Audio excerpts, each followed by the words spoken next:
Olá, turma! Chegamos à quarta etapa do nosso tutorial. Assim, fecharemos as operações CRUD entre uma aplicação Java e o banco de dados MySQL. Nesta quarta etapa, nós trataremos sobre a seleção de dados existentes em uma tabela, ou seja, o retorno do nosso comando SELECT. Então vamos lá. Podemos observar que a nossa tabela alunos possui um único registro. Para melhorarmos a visualização, acrescentaremos mais alguns registros utilizando o exemplo de inserção que foi demonstrado na aula anterior. Vamos inserir 2 registros. Executaremos uma primeira vez para a inserção da Maria. Após a conclusão da execução, podemos perceber no terminal que a conexão foi efetuada corretamente e que a Maria será adicionada à nossa tabela de alunos.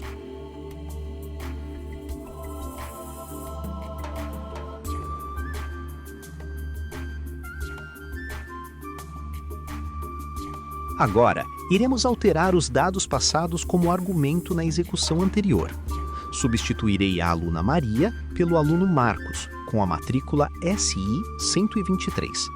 Então, executaremos novamente a classe para que esses registros também sejam adicionados à nossa tabela de alunos, ok? Pronto! Com as 2 execuções da classe, nós poderemos retornar ao cliente do MySQL e, ao selecionarmos todos os registros da tabela alunos através do comando SELECT, teremos como resultado a inclusão dos registros na nossa tabela. Logo, a tabela de alunos agora possui 3 registros, cada um com seus respectivos nomes e matrículas. A partir daí, nós vamos criar a nossa classe de seleção de dados, que será a nossa última classe desse tutorial, que tem como propósito explicar as operações CRUD entre uma aplicação Java e o banco de dados MySQL. Para isso, nós criaremos uma classe com o nome de seleção. Essa classe será responsável por trazer os dados da tabela alunos através do comando SELECT. Importante perceber que essa classe foi deixada por último exatamente porque utiliza uma estrutura diferente das demais. Se relembrarmos os vídeos anteriores, poderemos perceber que a inserção, edição e a exclusão utilizam a classe PreparedStatement. No caso da seleção de dados, nós utilizaremos a priori uma outra classe chamada Statement, que é uma classe mais alta na hierarquia das classes que são definidas dentro do padrão JDBC. Também trabalharemos com mais uma classe, chamada ResultSet, que, como o próprio nome sugere, representa o trabalho com conjuntos, o que é razoável, já que sabemos que o trabalho com bancos de dados relacionais está diretamente ligado aos conceitos de manipulação de conjuntos, ok? Daremos início à nossa classe declarando o atributo estático do tipo ResultSet, que até então nós não tínhamos utilizado. Observe que a ferramenta NetBeans, como nós já sabemos, vai sugerir a importação dessa classe, pois não faz parte do core da linguagem. Então, faremos conforme a sugestão da própria ferramenta. Após esse ponto, iremos criar ou definir o nosso método main, iniciando, assim como os exemplos anteriores, com a especificação de uma string, que eu vou manter o nome de SQL e irá conter o comando SQL que será executado no banco de dados, que nesse caso será o comando select*from alunos. Feito isso, nós podemos seguir para a instanciação do objeto RS. Para essa tarefa, utilizaremos a linha padrão de criação de objetos em Java. Então, o RS vai receber new, palavra reservada da linguagem que representa a escrita do objeto em memória, e além disso é o precursor da chamada ao método construtor. No nosso caso, faremos chamadas aninhadas, criaremos alguns objetos para poder chegarmos no ResultSet. Iniciaremos criando um objeto da classe conexão que nós definimos anteriormente. Lembre-se que se trata da mesma conexão utilizada nos exemplos anteriores. Dessa classe de conexão, nós recuperaremos o objeto do tipo connection, que representa a própria conexão com o banco de dados.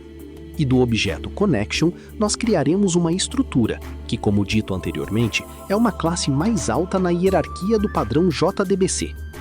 Nessa estrutura, então, nós executaremos, através do método executeQuery, a nossa consulta a partir do conteúdo definido na nossa variável SQL. Novamente, há uma sinalização da ferramenta NetBeans, que, mais uma vez, sugere que o bloco seja circundado com a estrutura try-catch. Sabemos que isso é necessário, pois esse tipo de atividade dispara uma exceção do tipo SQL-exception. Então, assim como fizemos nos exemplos anteriores, eu vou simplesmente alterar o que pode ser executado caso uma exceção seja disparada, substituindo a inclusão do erro no log pela execução do método printStackTrace. Feito isso, nós podemos seguir com a nossa implementação. A partir dessa linha, espera-se que dentro desse objeto, que é do tipo resultSet, irão estar os dados que são oriundos da execução de nossa consulta no banco de dados. A partir de agora, faremos uso de uma estrutura de repetição bem conhecida e que vem das bases da linguagem, que é a estrutura while. Enquanto a condição definida for verdadeira, essa estrutura continuará executando o bloco de código contido nela. No caso do objeto do tipo resultSet, ele tem um método que é bem conveniente, que é o método next. Esse método, além de alterar o posicionamento do cursor dentro da coleção de dados para o próximo elemento, também retorna um valor booleano, ou seja, verdadeiro ou falso, garantindo que sempre que existir um próximo elemento dentro da coleção, continuaremos executando mais uma volta até atingirmos o último elemento do que nos foi retornado pelo banco de dados. Para cada volta dessa estrutura de repetição, iremos imprimir no terminal os dados do registro que vem como resultado da nossa consulta no banco, que nesse caso será composto das colunas ID, nome e matrícula. A coluna ID, que é a coluna identificadora da tabela, é do tipo inteiro. Já as colunas nome e matrícula serão do tipo string. Logo, nós teremos rs.getInt para o ID e rs.getString para as colunas nome e matrícula. Observe que essa diferença se faz necessária por conta dos tipos de dados definidos na estruturação da tabela no nosso banco de dados. Isso nos faz utilizar o método get, acrescido de int, para a coluna do tipo inteiro, e método get, acrescido do termo string, para as colunas do tipo varchar. Aqui vale ressaltar o potencial da classe resultSet, que vai possuir declarações do método get para todos os tipos de dados válidos como retorno do banco de dados. Também devemos perceber que, no nosso cenário, estamos lidando com uma aplicação simples, em modo texto, mas esses recursos também serão utilizados em aplicações mais complexas, sejam elas aplicações desktop ou web. Ao término dessa impressão, acrescentaríamos a impressão de uma linha pontilhada para facilitar a nossa leitura no terminal, pois teremos mais de um registro como resultado da execução dessa consulta. Especificamente, temos 3 registros que foram alimentados na tabela de alunos há pouco. Então, terminando essa impressão, simplesmente fecharemos o resultSet, porque já não tem mais utilidade, e a partir disso, nosso código já está concluído.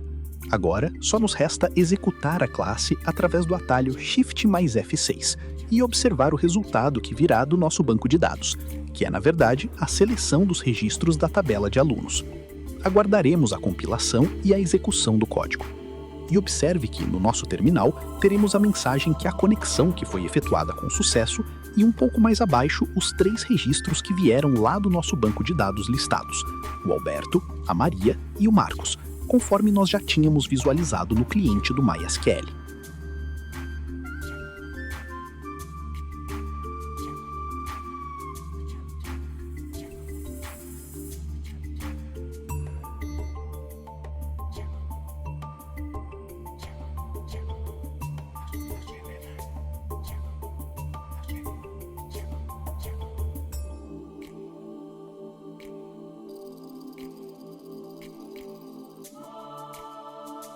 Note que, diferente dos exemplos anteriores, que utilizávamos o método set para adicionar ou para passar parâmetros à nossa consulta, no resultSet nós utilizamos os métodos get, seguido do tipo de dado correspondente ao tipo de dado da coluna especificada na tabela do banco de dados.